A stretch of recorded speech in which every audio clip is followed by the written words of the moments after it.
大家好，我是阿斌，我是一个室内设计师。有任何问题的话，欢迎来找我。那在我们的影片开始之前，也请不要吝啬帮我按赞、订阅跟分享哦。好，我不知道大家对室内设计师的这个第一印象是什么？跟一般的装潢厂商相比的话，应该最大的差别就是要帮你画图吧。然后这个时候就会很多人有疑问啊，帮你画图到底是要干嘛？还是说单纯只是延伸出一个服务项目要去收你的钱？其实不是这样子的哈。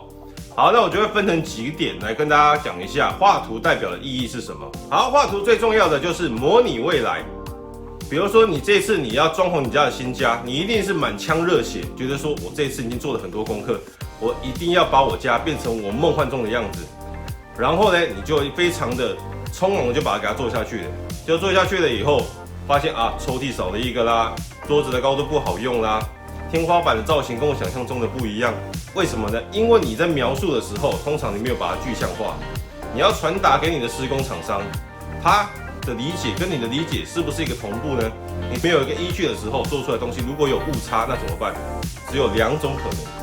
第一个就是你默默接受嘛，就想说啊，算了啦，做都做了，不然怎么办呢？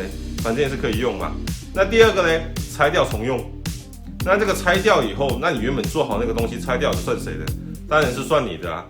因为人家这样做出来了以后，它本身东西可以用的，又是新的，然后只是不好用，不合你用嘛。那所以这个拆掉要算谁的？那当然还是回归到业主本身。所以呢，今天设计绘图，就是因为他会先到你的现场去做一个精密的丈量了以后，再帮你绘图出你的一个房子里面最大的可能性，以及可能风格的套路，每一个细节里面都把你顾好了以后，你喜欢的东西就把它留下来，你不喜欢的东西就把它删除。就这样子，要修改的时候就在图面上面修改，不要在做出来东西的时候，在这边无限的追加去修改。这样子的话就不用那么大费周章，然后等到一切细节都没有问题了，然后我们再去做一个施工的动作，这样就可以减低最小的伤害。甚至如果你这边细节做得好的话，就会没有伤害。好，那就承袭的第一点，我们第二点就要讲到这个图本身是有合约功能的，因为大家花了这么久的时间，然后去讨论，已经把每个细节都顾好了以后，设计师就会将最后的图面呈现给你。然后呢，经过你的审视，就发现完全都没有问题了，你就会做一个签合动作，这样就要保障你最后你做出来的东西一定要按图施工嘛。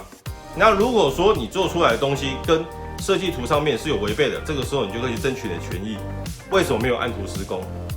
所以这个东西就是你跟设计师的一个依据，也是一个契约合约的一种。所以呢，为什么需要设计图？就可以保障你之前的讨论并不是白费的，而且真的可以照你的想法一五一十的去把它做出来。好，那我们就讲第三个，这是一个工程估价的一个依据。我们在工程估价的时候需要有个基准。如果说今天的空间我们经过没有设计绘图的阶段，我们就直接去报价了，比如说每一个柜子就报你多少钱。结果呢，在做的时候你就会发现奇怪，怎么没有抽屉可以用啦？怎么这个收纳的机能这么差啊？那这个时候因为你没有说清楚嘛，那这个东西有很多的方式可以去逃脱。就像是我卖你一只手机，结果里面没有记忆体，里面没有记忆卡，还没有办法充电，没有办法开机。可是你没有说啊，你只说你要一只手机，我怎么知道你要一个可以开又可以充电的手机嘞？这就有很多的一个逃脱的方式去跟你去应付。那如果说这个时候你想要开机吗？你就要再追加，你就要花多少钱？结果后来发现，你觉得原本好像捡到便宜了，结果到最后你又花了更多钱。所以呢，我们在设计绘图的时候呢，基本上连柜子的内部，你用的材料每一个细节都会把它画得一五一十的清楚以后，这样的估价才是所谓真实的。然后这个真实的时候，你要去调配你的预算，要如何去增减取舍，这个时候在后面再来讨论，而不是说我们今天就想说，哇，我拿到了全省最低价。结果后面花一花以后，哇，我变成全省冤大头，花最多钱，在一个没有用的一个装潢里面。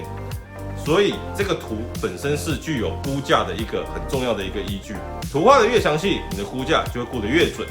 好，再我们讲第四个，设计图本身是一个施工说明书。今天呢，一个施工厂商来到现场的时候，他并不知道他要做什么，他唯一的依据就是跟设计师的一个沟通，以及这份图面。